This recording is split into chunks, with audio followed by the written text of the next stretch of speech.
Sejam todos muito bem-vindos ao canal Making Off. Meu nome é Jordan Cavalcante e hoje eu converso com ele, que é ator, dublador, diretor, nerd e sonhador.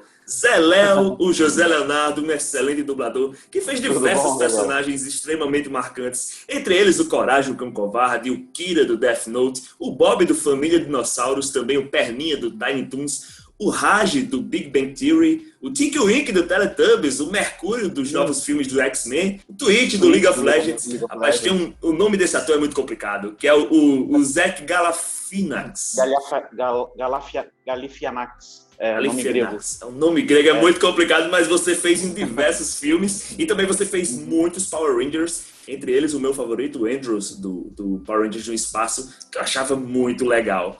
Para começar, boa noite, Zé Léo, tudo bem contigo? boa noite, boa noite. Muito obrigado aí pelo convite. Desculpa aí ter te feito esperar esse tempinho, mas deu tudo certo no final das contas. A gente foi lembrando de vários personagens que você fez ao longo dessa sua carreira. Eu queria saber quanto tempo tu tem de carreira e se você lembra do primeiríssimo personagem com nome. A gente sabe que o dublador começa com a pontinha, mas aquele com nome, É, você lembra?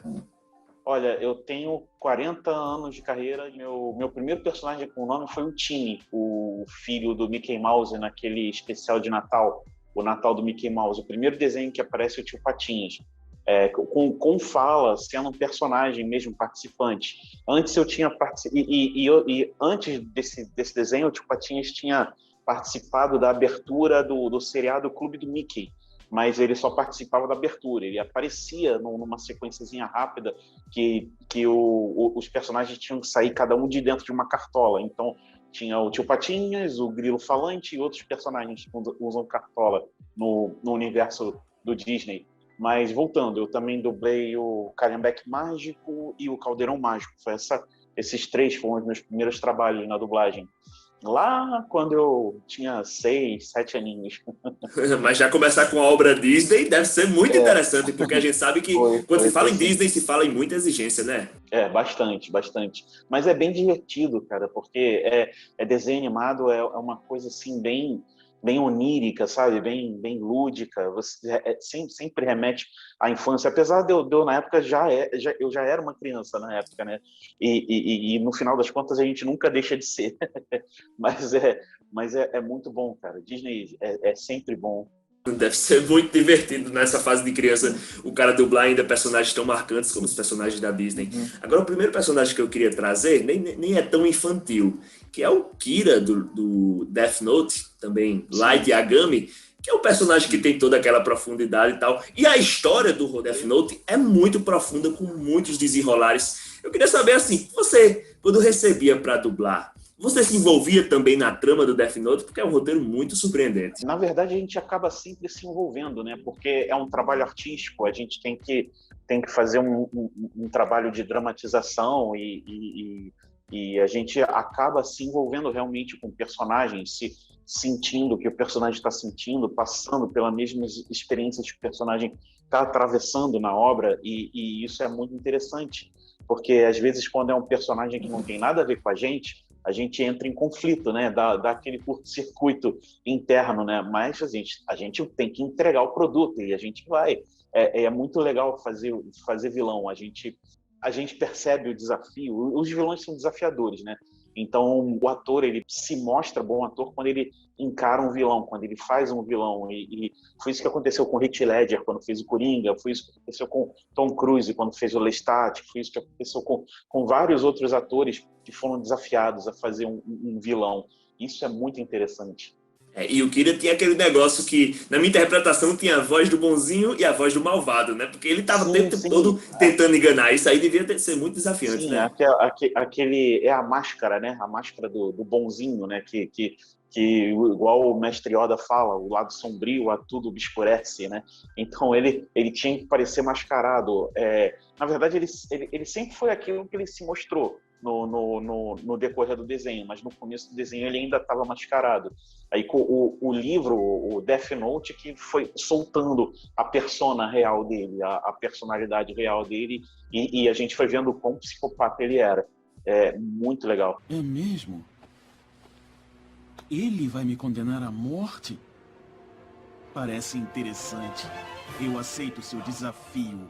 Agora, você, como eu tinha lembrado, ao longo de sua carreira fez diversos Power Rangers, porque o Power Rangers é uma Sim, série que, desde que eu sou muito criança, passam e tem várias edições e edições. Eu anotei aqui que você fez no Power Rangers no Espaço, o Dino Trovão, o Tempestade Ninja e o Fúria das Selvas, além de diversas participações que aparecem em outros, os personagens vão retomando e tal.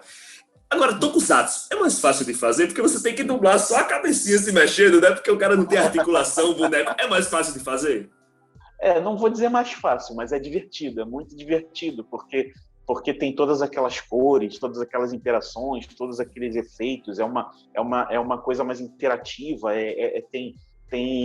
tem mais ação, é muito legal. Você tem todo aquele envolvimento, toda aquela produção, e você acaba ficando apaixonado pelos Power Rangers, né? Eu fiz meu primeiro Power Ranger foi o Power Ranger Space, que eu era o vermelho.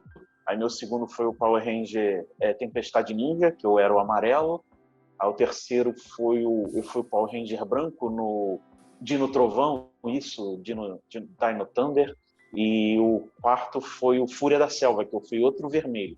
Legal. No meu tempo a gente colecionava boneco. O cara coleciona os papéis que ele fez. Muito, muito legal. E Power Rangers Não, mas sempre eu gosto de marcou. bonecos também. Eu gosto de colecionar os bonecos que eu dublo, pelo menos. Assim, fico procurando, fico catando. E às vezes são muito caros. Eu tenho que esperar um pouquinho, entrar na fila também, que já tem um monte de colecionador querendo aquele mesmo boneco. Aí depois vende no eBay pelo preço de um carro. É um absurdo.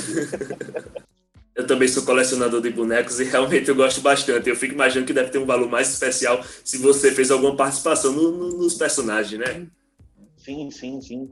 Com certeza. Tem um efeito melhor. Eu comprei um bonequinho do Bob da família Dinossauro numa banca de jornal que vendia bonequinhos usados, bonequinhos velhos, né? Que ele chamava de vintage, mas eu sei que não é vintage, eu sei que uma criança brincou com aquilo, eu tava até com o rabinho mastigado. mas foi legal, eu comprei, tá lá na casa da minha mãe, depois eu tenho que trazer para cá. Agora, um dos personagens que você dublou foram nos últimos filmes o Mercúrio, que é o personagem rápido que gerou diversos memes com aquela sua velocidade. Só que você também foi escalado para fazê-lo no WandaVision, que ele apareceu de surpresa. E eu fico Sim. imaginando se para ti bater uma expectativa, eu acho que para todo mundo bater uma expectativa, todo mundo que estava assistindo, será que ele vai ingressar nesse universo Marvel? Para ti bate uma expectativa quando aparecem trabalhos aleatórios assim de personagens? Olha, eu não, para mim foi uma surpresa o Pietro ter aparecido no WandaVision e ao mesmo tempo uma frustração, que eu não esperava aquele final bunda, mas, mas, mas foi um presente. Eu gostei muito da participação dele até aqueles últimos 5 minutos finais, né? Que foi uma porcaria, mas foi bom até chegar lá. O caminho todo até chegar lá, eu gostei muito. E aquela especulação, eu também esperava que ele fosse Mephisto, cara. Eu também estava torcendo. Mas os roteiristas lá que escreveram, depois eu vi o Twitter deles lá, eles escreveram lá, WTF is Mephisto, what the fuck is Mephisto? Eles nem sabiam o que era Mephisto na época. Pô, como é que o cara que vai escrever sobre os personagens da Marvel não conhece os personagens da Marvel? É Pô. isso, tem que fazer o dever de casa, pelo amor de Deus. Ou pelo menos chama um roteirista nerd, que seja nerd, que já conheça. Realmente, aí é vacilo. Deixa a gente Teria ficado sonhar. épico. E se fosse o Mephisto, teria ficado épico, apesar Com de todo certeza. mundo imaginar que fosse ele. Afinal, ela é uma bruxa, né? Um Mephisto, um demônio, então tudo a ver. Agora eu fico imaginando você como um nerd assumido. Deve ser muito Sim. legal receber as coisas antes, né?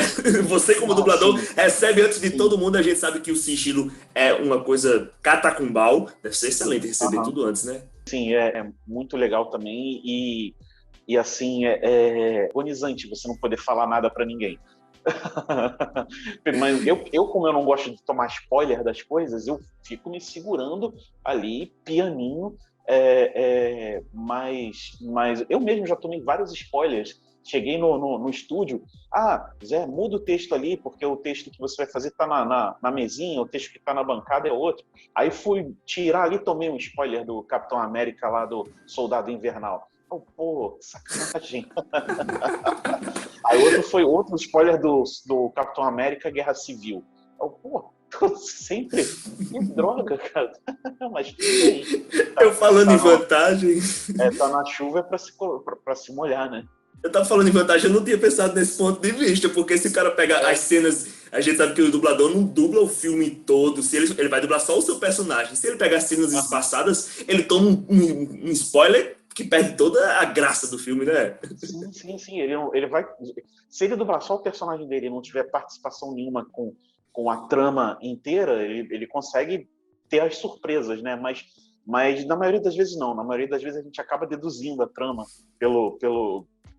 pelos pedaços que a gente participa, ou até mesmo o próprio diretor contextualiza a gente com a trama. Ele mesmo fala, ó, o seu personagem passou por isso, assim, assado, aconteceu isso, assim, assado, e ele ficou assim, assim, assado. E aí a gente vai, aí a gente desenvolve. Agora, Coragem com Covarde é um dos meus desenhos favoritos da infância. Assisti muito, assisti e reassisti. Eu gosto muito. E o que me chamava mais atenção no seu trabalho de dublagem é porque ele tem alguns sons que não tão comuns, né? Quando ele tá apontando para dizer alguma coisa ali.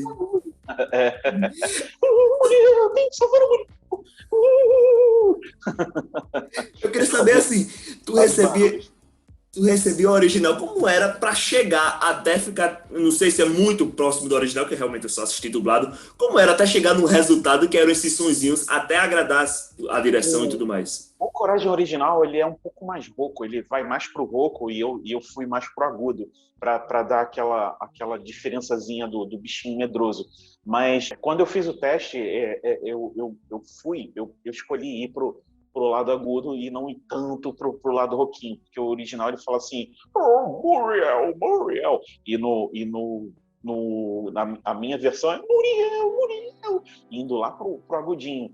É uma licença poética que de vez em quando a gente tem, sabe? Assim, alterar alguma coisinha, mas de forma leve.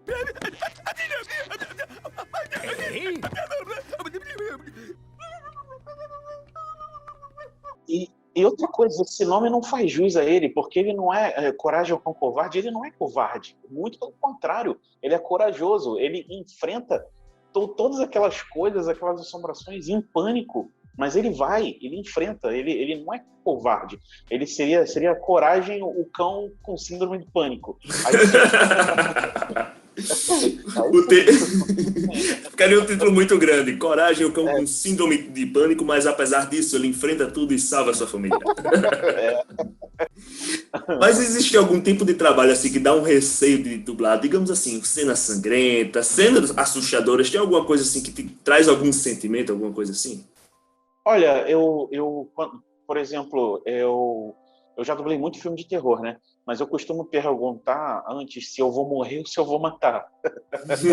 Porque se eu for morrer, geralmente eu sei que eu vou gritar, então já vou me preparando. E aí vai. O problema mesmo é você gritar muito escancaradamente quando você já tem outros trabalhos pelo resto do dia, sabe? Aí você tem que dar uma trabalhada na voz para economizar, para segurar, para não deixar ela acabar muito cedo. Mas é legal, o filme de terror é legal da mesma forma. Assim, eu já dublei alguns personagens que, por exemplo, no American Horror Story, a primeira temporada, eu fiz o Tate. Aquele personagem, aquela temporada mexeu bastante comigo, que aquilo foi bem... Foi meu primeiro contato com a American Horror Story, então a partir dali eu já consegui me preparar melhor, mas aquele primeiro foi um choque. Então eu tive alguns probleminhas para fazer, mas consegui passar. Eu me apavorava, ficava com nojo, ficava me sentindo mal, mas depois passava. Tratamento de choque, né? Depois de sair, o cara sobrevive a qualquer outra coisa. Então mate. Menos uma vaca no colégio, deixando a vida dos menos afortunados mais tolerável. Na minha opinião, é um serviço público. Quer que deixe você em paz, que pare de fazer de sua vida um inferno? Fora matar, só tem uma solução: assustar. Agora você fez o Raj do Big Bang Theory, um personagem que eu gosto bastante. A série eu gosto muito também. Agora, foi uma série que durou bastante tempo. Quando você faz uma série muito longa, dá uma saudadezinha depois que você vê, pô, não vou mais dublar, acabou. Dá. No dia que eu recebi a o aviso que a gente ia dublar a última temporada, eu fiquei super triste, assim, até fiz uma postagem no Instagram falando isso, mas foi bem emocionante lá. O elenco inteiro ficou triste, fez umas postagens lá passando pela choradeira, mas no final até que foi tranquilo, foi um final bem legal, eu gostei do final do Big Bang Theory, foi emocionante e redondinho, né? Fechou bonitinho. Eu achava que a série já devia ter acabado na 5ª temporada, mas ela deu uma enrolada até aquele momento, mas fechou bem também. Eu gostei daquele final. O Sheldon ganhando o prêmio Nobel. E também eu queria saber se você percebe muita mudança de sua voz no primeiro episódio que você gravou, Raj, até o último, porque de fato o personagem vai crescendo, vai evoluindo, imagino que o processo de dublagem também você tem que ir mudando, né? No começo eu forçava mais o sotaque indiano, mas aí foi uma indicação, um pedido da diretoria, da própria Warner, pedir para não forçar tanto o indiano, para as pessoas poderem entender melhor, e eu fui diminuindo, até que em alguns momentos parece que nem tem sotaque indiano, está parecendo uma cópia do Apu, dos Simpsons, né? Sim. mas eu não deixei de dar a característicazinha do Raj, aquele jeitinho é quase uma cópia do Apu mesmo. Ô, Sheldon, não vamos fazer assim. Relaxa, é só xarope. Ainda resfriado? Eu não sei, nem quero saber. O bom do xarope é que tem 10% de álcool. É o meu remédio noturno pra coriza, espirro, tosse e timidez com mulheres. Era muito legal, eu gosto muito desse personagem e a série é uma das minhas favoritas da atualidade. Apesar de já ter acabado, eu ainda assisto bastante. Eu também, eu gosto de reassistir. O SBT passava de madrugada, 2 da manhã, não sei por que eles escolheram esse horário, mas eu assistia nas minhas noites de insônia. Outro personagem que a gente citou, não o personagem, mas o ator, né? O Zach Galifianakis. Eu vou deixar você falar mesmo, Galifianakis. Pronto. Que é o Alan no Se Beber Não Case, e você faz diversos outros filmes. Eu fico imaginando que deve ser muito engraçado o cara dublar um personagem como esse. Às vezes dá um ataque de risada durante a dublagem, o pessoal técnico e tal. Tem isso também? Sempre, cara. E ainda mais comigo, que eu tenho riso frouxo, né? Então eu rio à toa, meu Deus do céu. Eu vejo uma coisa engraçada. Aquela sabe quando você segura o vômito? Eu seguro o riso.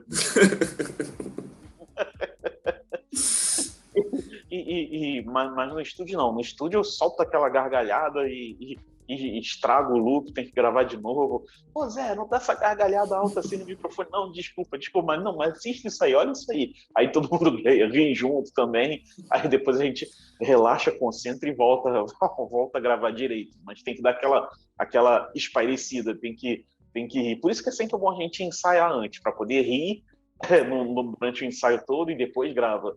E esse ator em específico, eu acho que o tipo de humor dele é um humor que precisa muito do time da coisa, né? Que ele é um cara... sei lá, é um humor meio que diferente do que a gente tá acostumado na atualidade. Tem um programa de entrevistas dele que é Entre Duas Samambaias. É a tradução em inglês, Entre Duas Samambaias. Eu até dublei, não sei se foi o longo ou se foi alguns episódios desse programa de entrevista. Ele só fala, ele só expõe podre, ele só fala as coisas mais erradas possíveis e alguns episódios deu até briga, né? O convidado partiu para cima dele no Tabef. É muito engraçado. Eu espero que aquilo seja ensaiado, combinado, porque se for real, caraca, não tem como. O cara é muito sem noção. What's right inside of Bradley Cooper? Don't touch me. You need to open up. All right. Huh? Right.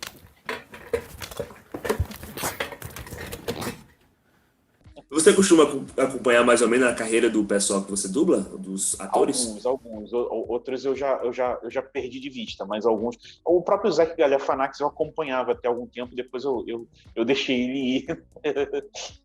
Não estou mais acompanhando, eu estou tentando buscar mais o meu, assim. O seu Instagram é Zé Léo Perna. Eu suponho que seja em relação ao Perninho, o personagem que você fez no Looney Tunes. É isso mesmo, no Tiny Toons? É isso mesmo. Então esse personagem é especial pra ti, né? Sim, sim, foi um dos meus primeiros fixos de grande importância para a minha vida, quando no meu trabalho de dublagem, quando eu comecei a me despontar nesse ramo, que foi um grande desafio e o primeiro tipo que eu fiz com voz diferente também. E eu era criança também na época, eu tinha o quê?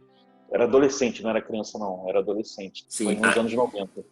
Você ainda consegue, a voz ainda consegue chegar nele? Porque 15 anos muda muito, né? Deixa eu ver. Hoje no Tiny Toons nós vamos ver um desenho do Plucky. Eu forço, mas eu acho que eu consigo me aproximar. Diga tchau, Lilica. Aí ela fala, tchau, Lilica. Sim, eu já entrevistei a Miriam Fisher e ela só encerra a entrevista assim. Marcou muito a vida da gente esse desenho, Tiny Toons. Aliás, acho que marcou várias gerações, a vida de várias gerações. Não sei se você chegou a assistir o Tiny Toons quando você era moleque. Mas na TV aberta ou no YouTube já? Não, assistia, não sei se na TV aberta, eu assistia no canal Warner, que passava, se não me engano, no canal Warner, e também no Cartoon Network, já na TV fechada, mas na TV aberta eu não me lembro se eu cheguei a assistir. Mas eu tinha o filme, né, o filme deles que... O DVDzinho, né? O filme que ele... Era VHS, DVD nada, era VHS, que eu sei que na história a Lilica e o Perninha, eles caem no barco e tem que voltar de jangada, e aí eles se encrencam, cometem altas confusões. É um filme muito legal. Aí o Perninha faz uma disputa de banjo lá com o Gambá e a Lilica fugindo lá do outro Gambá que queria botar ela na panela.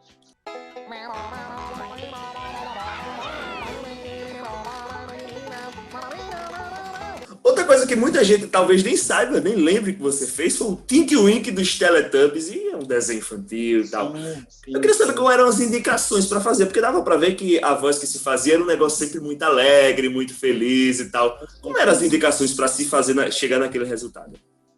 Eles falavam para fazer voz de bobo e como se tivesse sempre com sono. E era fácil, porque a gente começava a gravar 8 horas da manhã, eu já estava sempre com sono. Então, eu estava lá dormindo com o cérebro já...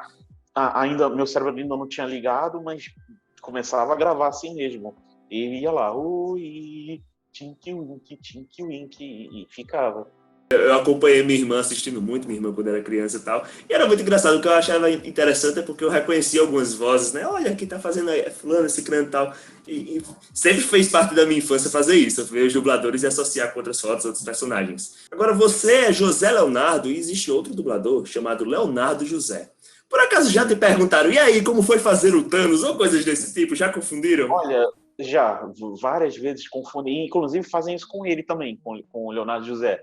E ele passa pelo mesmo problema que eu também passo, apesar dele ter uma estrada mais longa na dublagem do que eu. Mas é muito engraçado, porque a gente acabou se aproximando por causa dessa confusão. E a gente é muito amigo. A gente não tem a menor... as nossas vozes não são nem um pouco parecidas. Então, quando se confundem a gente, só confundem pelo nome, porque quando chega lá, não era você, é o outro. Pois é. Esse monstro aí, devorador do universo. O último que teve, acho que foi um policial, um detetive, que eu fiz na Vox Mundi, que era para ser ele, mas acabou ficando comigo. Aí eu tive que aproximar do microfone, fazer uma voz pesada e fui na gambiarra, sorte que tinha poucas falas. Eu fiz uma voz pesada, assim. Foi muito, muito, muito na gambiarra. Eu sou inevitável. Façam o que o grande berinjela manda. E os fãs também confundem, pedem algumas coisas assim. E aí, faz aí o Thanos. Os fãs não confundem, não. Os fãs são mais certinhos nesse sentido. Eles sabem o que querem, prestam bastante atenção. Isso é muito legal, cara. Porque eu também sou fã de alguns trabalhos do próprio Léo, do Léo Zé, e eu já vejo o quanto que os fãs gostam de interagir, de falar. É muito legal, cara, esse retorno todo. Isso é muito bonito mesmo. Vamos agora para o nosso Ramo Logo. Um compromisso irritante. Fila. Qualquer coisa com fila. Um local de fantasia. Disney. Um equipamento da cultura pop que você gostaria de ter.